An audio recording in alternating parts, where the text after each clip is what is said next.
Welcome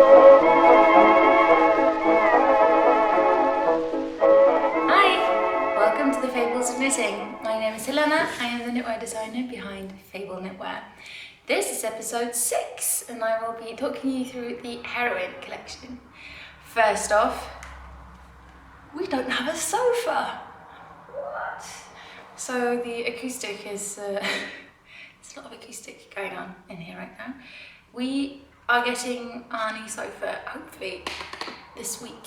It should arrive this week. It's a really beautiful foresty dark green wool sofa that we are currently waiting for. We loved our old sofa and you guys commented on the sofa saying how you liked it, and I do agree. It was a lovely sofa, but it was so big. We have a big living room, so it didn't really feel, it felt appropriate for the room it was filling. Toying with the idea of a wall, and to do that we need a smaller sofa. So there you go, we sold the old one. The Heroine Collection is not named after the substance, but after, well, it's the female heroes basically. Because of the names I gave these designs. Again, as with the previous 2 collections, I sorted them into collections after having knit them, because I wanted everything to be cohesive, and once I started actually designing new collections, I wanted my previous patterns to also be sorted into them. The first one that I did is the one that I'm wearing. It's the A1 blouse. I knit this from some scrap yarn, and not this particular one, but the first one that I made from some stash I had lying around, and I really wanted a summer top. I knit this in spring, summer last year.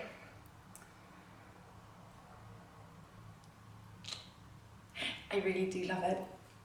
It's very simple. So playful, romantic, simplistic, almost spring top or summer top is what I was going for. I wanted something that you could wear, even if you don't necessarily dress very vintage. You could wear this with anything. It has, as you might see on me, it has puff shoulders, a square neckline. It's a cropped, form-fitting bodice, so it goes like just below the belly button. You could, as I always say, just knit it longer or shorter as you please. Just take your own measurements. It has fitted sleeves and then a little ruffle. I love a good ruffle.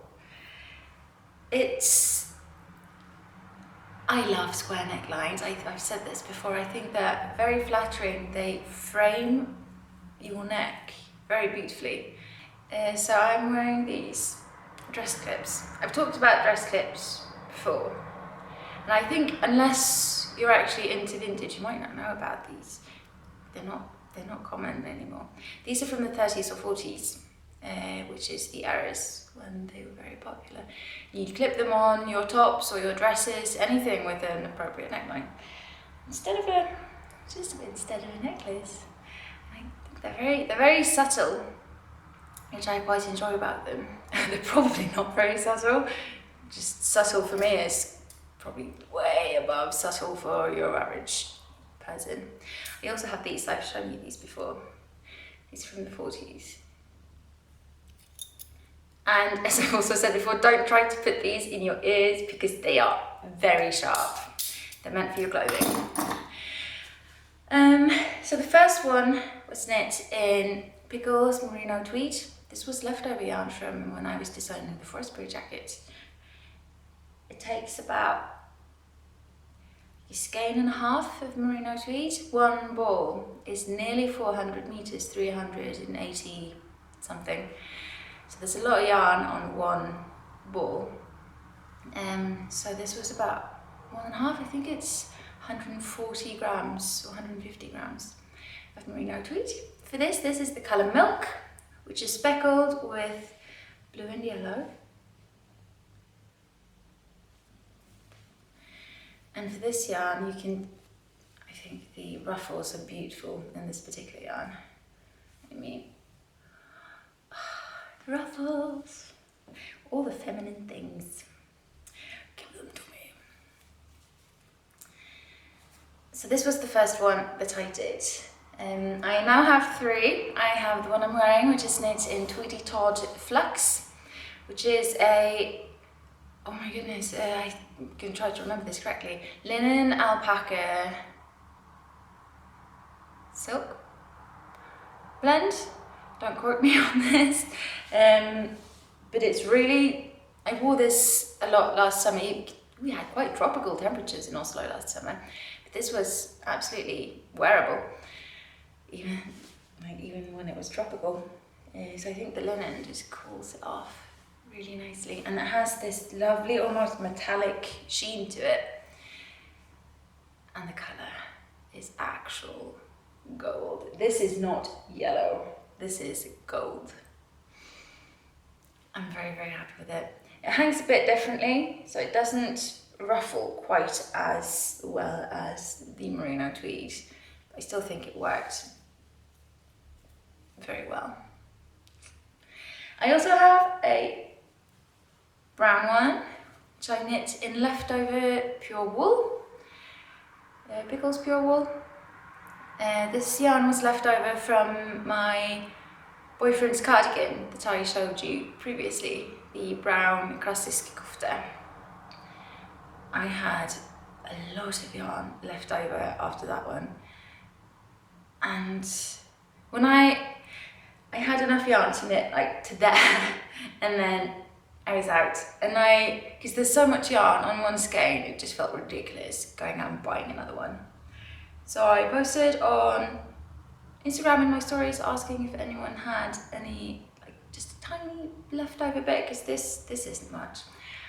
And yes, I love being able to use leftovers for an actual, because this isn't like an accessory knit, this is an actual proper knit, and being able to use leftover yarn for that is so satisfying. So this is the brown one, knit in pure wool. Pop it in. It has some very nice, it's quite tonal, with some greens and orangey hues in there as well.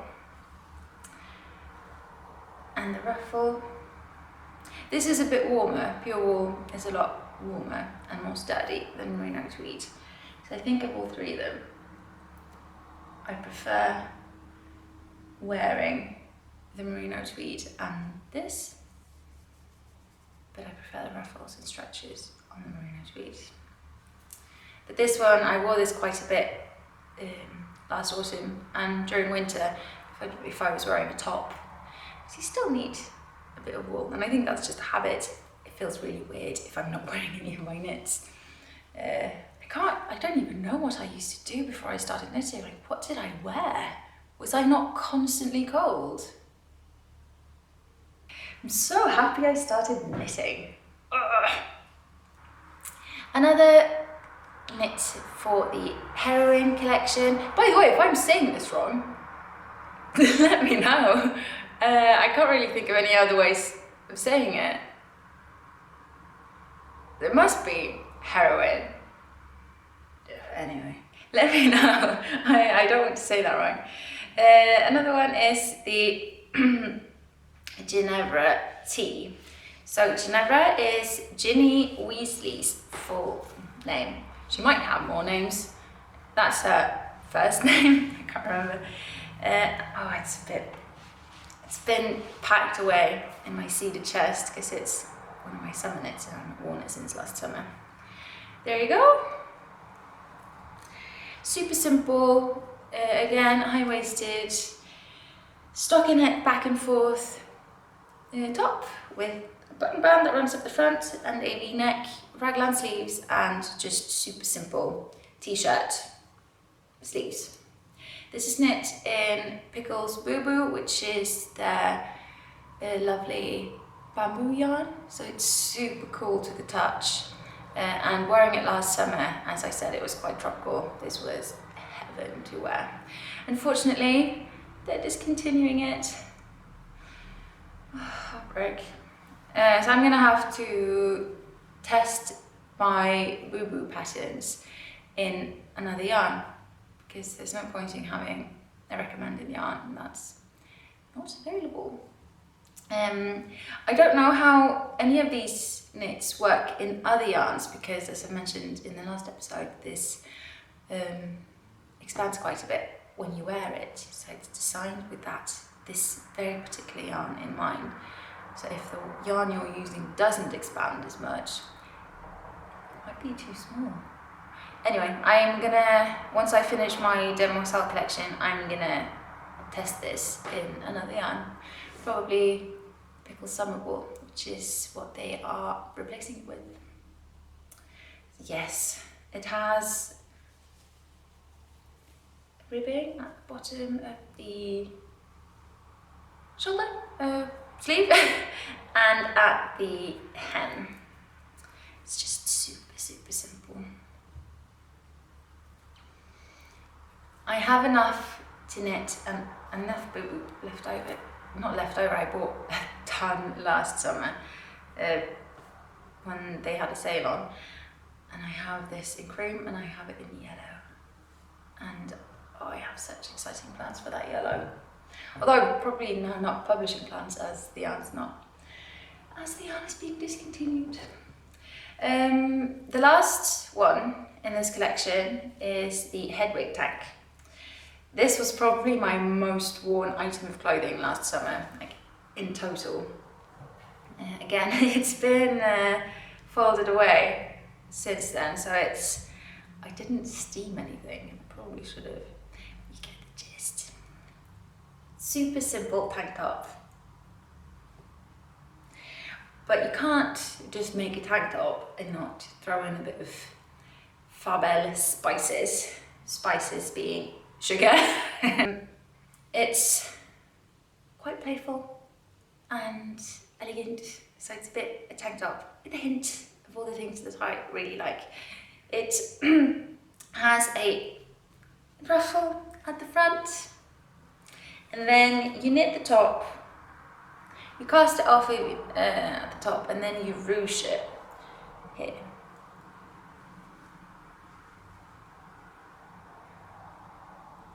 Simply using a thread, and so put it on, and then you can sort of do it as much or as little as you want, depending on how you like your neckline. Another neckline that I really think is quite flattering is the Sweetheart neckline, which is the one that dips like a heart. Again, this is knit in Pickle's Boo Boo. It really is the best summer yarn. I'm gonna have to test out some more bamboo yarn. If you have any recommendations, hit me up. I knit this in a light minty blue as well. And I think the colour is beautiful. I just look poorly in it, so I didn't actually wear it. I might just gift it to my sister because she's a lot tanner than I am. Completely different complexion, but here it is. The colour is very beautiful. The back, by the way, is very simple, just cast off, no ribbing or anything. And then the sleeves are knit in seed stitch or moss stitch.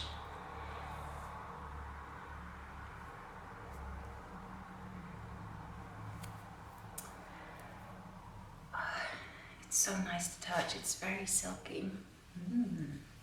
Since last we spoke, didn't really speak since last I spoke to you in this endless monologue. I've been working on the Heroine collection, but I'm not showing it yet. So there's that. But I have sewn a few things, so I figure even if it's not knitting, some of you might still be interested. Maybe. I have made the Adrian blouse. I saw this on Instagram while helping my sister look for a wrap dress pattern, and I stumbled across Friday Pattern Company, and the page was filled with this beautiful blouse, and I had to have it. I can get that with knitting, but with sewing I've never really had to have anything or had to make anything. So this was a first for me of feeling that intense need of wanting to create something. So this was Friday evening, and then Saturday morning I got up early and headed into central Oslo to find some fabric before work. The fabric assortment in the city is not the best. I was looking for a sort of creamy golden ribbed fabric, knit ribbed. And I found some, but not like ribbed to the extent that I wanted. And I just can't find it. And I was like, if you have any in your area, let me know and I will send you on a hunt. But I did find some ribbed fabric, and this I sewed, I made two. This is it. This is the atrium blouse. Look at these sleeves. Are these not the most magnificent sleeves? And it has a square neckline. It's flattering. This is burgundy striped elastic, sort of jersey, cotton jersey. Seriously, look at these sleeves. They are everything. They are very 30s, but the top is very modern and timeless at the same time. I think it's such a clever design. The shoulders have elastic in them. Oh man, it's so nice, and it was super easy to sew. I've not worked a lot with, I don't have a lot of experience working with stretch fabric. With my costume background, I've done a lot of taffetas and silks and linens and I guess more historically accurate fibres. Not a lot of stretch, and I have to say I did not enjoy cutting or sewing stretch fabrics. I enjoyed sewing the pattern. I could have been without the stretchy fabric just for like the process, but the actual result is very lovely. I also made a white one. There he is. Yes, I really love this top. I wish I'd found the fabric that I had in my mind. But the fit is gorgeous. The design is so clever. I might need this in all the colours if I find the fabric that I want. I'm very happy with these. I think the fabrics definitely work. I just think they would be even better in a more structurally ribbed fabric. This might just be the knitter in me having a preference. It's fair enough. Having a preference is what makes you you. Yeah, that's what I've been making. I say this, that's not nearly half of what I've been making. I just can't show you. I can. I am setting these rules myself, but I won't.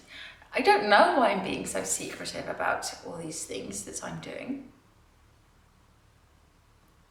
I think I worry that if I show them to you too early, then you won't be as excited when they go live. Am I wrong? Oh, I don't know. My brain. It's a prison. But I think that's kind of it. I always preview what I'm publishing or what I'm doing before I actually do it. But I want like decent pictures. I want to be able to present the preview in a well done way. And right now, spring is kind of maybe around the corner, but it's not certain yet. And for the Heroine Collection, it's a spring collection. I want photos with no snow in the background. Pretty much my reasoning. And so it's just gonna have to wait for a little bit. I don't want to show you like a half-assed picture of something. Because when I'm designing in collections, I have such a clear idea of what I'm doing visually. And taking pictures that don't fit with that aesthetic, I think would just throw me off, and it wouldn't feel like I were doing like a real job. Because I do think of these collections now. I think when I started doing them with the Hallows collection, that was the first time that I really felt like I was doing a job. In a good way, like not tedious work, but I wanted to present a cohesive body of work as professionally as possible, even though it's not my job, like full-time job. And after that, also with the Yuletide collection and now with the Demoiselle collection, this body of work, I want it to be as beautifully presented to you guys as I can, which I think is why I'm being so secretive and particular. I don't know, do you enjoy seeing tidbits of things, or do you get sick of seeing the same thing over and over again? But yes, I'm working on the Demoiselle collection. 2 are being test knit. 1 is currently on the bathroom floor being blocked. That's the most challenging one. I'm feeling slightly overwhelmed by it because there's a lot of technical work involved, but I think it's going to be beautiful. I'm super excited about it. So excited. I think it's going to be exactly what I have in my head. If you think that's beautiful, it's a completely different matter. But I do, and that's what matters. I think with designing, it's important to not get caught up in what you think will sell or what you think people want. I mean, obviously, it's probably very clever to think about what people want because that's how you make money, but I think that would saturate the market. I think a lot of people don't know what they want until they see it. I know I'm like that. I had no idea I went to sew that blouse until I saw it. And when I saw it, I had to do it within 2 days because the urge was so intense. And I think that's true for a lot of people. We don't really know what we want until we see it. And so trying to figure out what people want would be, I don't think that's the best way to design it. At least not for me. I don't think I'd get my my best work that way. I think my best work comes from doing what I want to do. And then if someone else likes it as well, then that's a bonus for me. Yes. I've also been working on my shop update, which I'm also being super secretive about.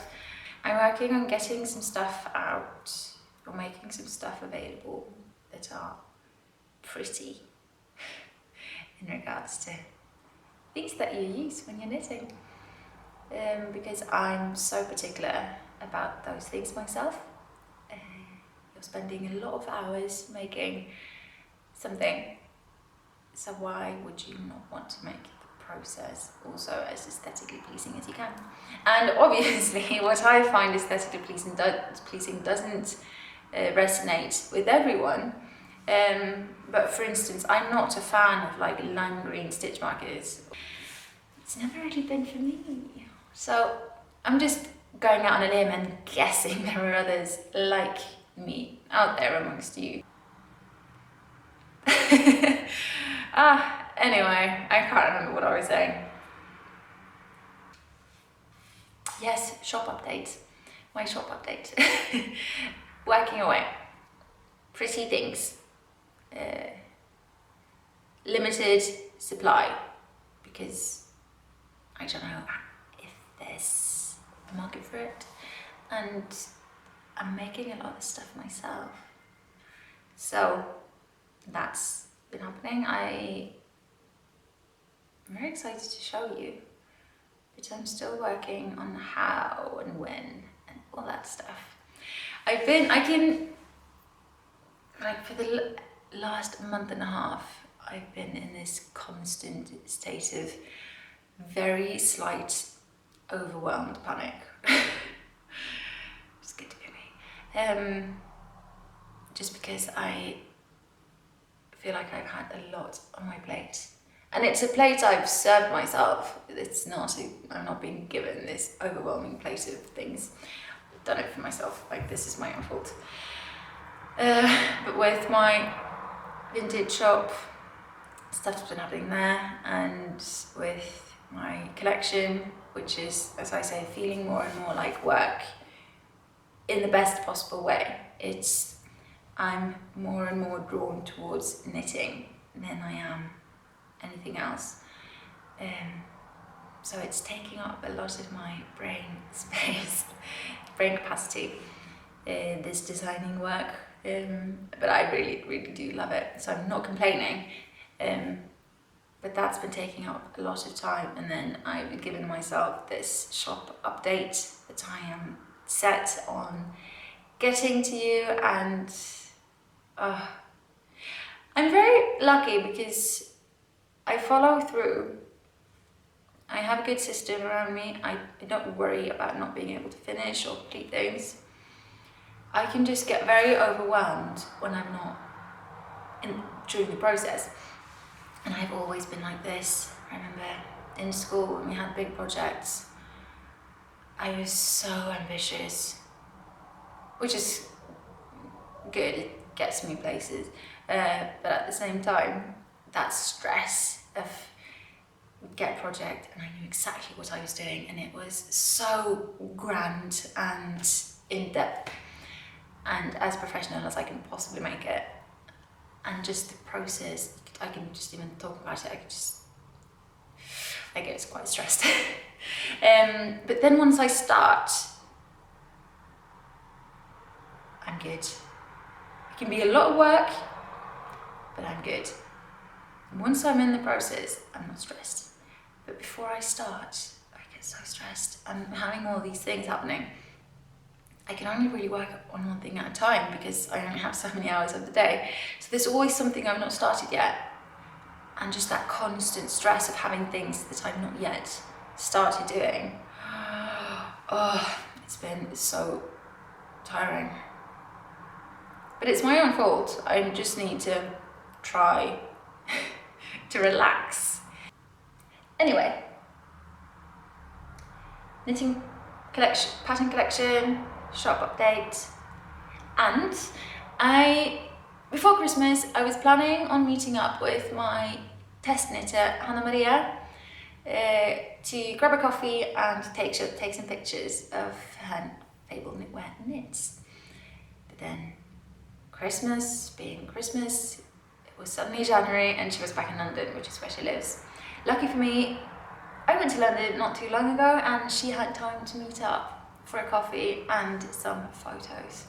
Her lovely girlfriend Melissa also joined us. Melissa has been an accessory knitter for a while and has now started knitting garments. Well done. And she also agreed to let me take her pictures. Her first big knit, a garment knit, was the Rowena jumper. Oh, and I can't even put into words like the honour of people choosing my patterns for their first knit.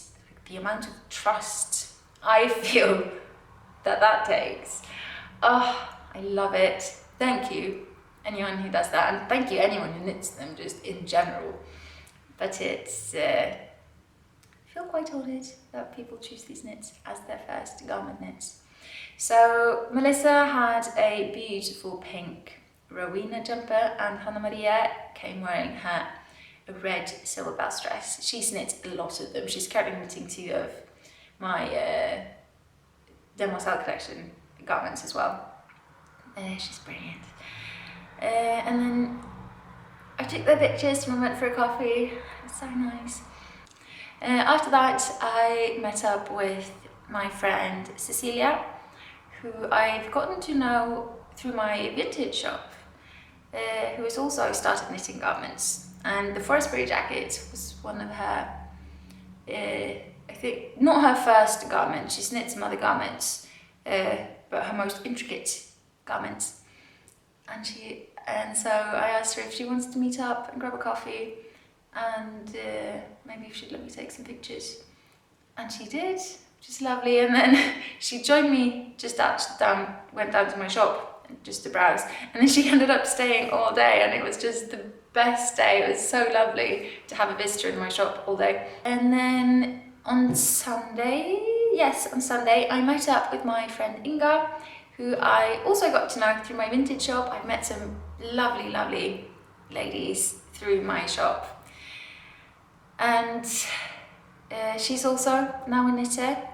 I'm not sure if she knit the Forestbury jacket during, it's a year ago, when I first published it in 2017, that Christmas, I think.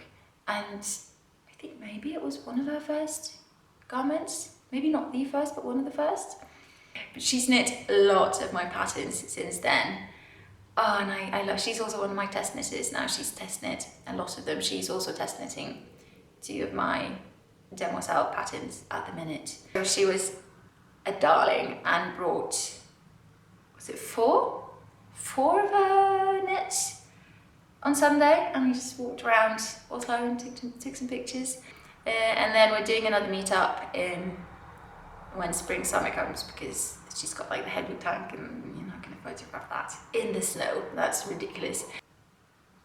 It's I love seeing these garments on other people, because we wear them all so differently, and that's like that's the joy of it. So I've been doing that. I'm calling it Meet the Knitters.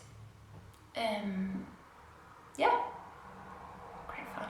So if you have knit any of my things and are in Oslo, or I happen to be passing by your near vicinity, and you would like me to take your picture or buy your coffee, I would love to. If I was a metamorph magus, that would be super, not simple, super convenient. But alas, I'm not. Would you rather be a metamorph magus? Metamorph magus? Or, no, it's, I don't know. Or a Anne magus? I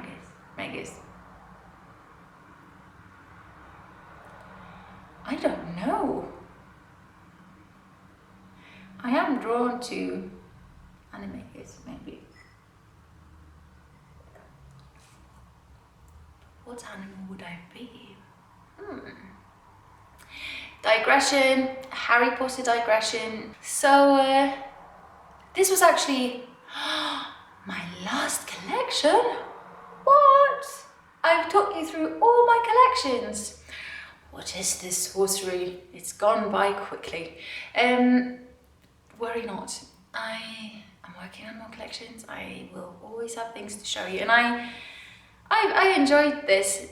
I enjoy filming and talking to you about my creative escapes. So I'll figure something out. Maybe I'll just do more of a normal podcast in the meantime and talk you through what I'm working on as we go, and show you. Maybe next time I'll show you some knits that are not mine. Well, not my designs, but that I have knit, that are other people's designs. See, we'll get there together. But that's all my collections for you guys. The Hellos, Yuletide, Artemis, Starlet, and Heroine.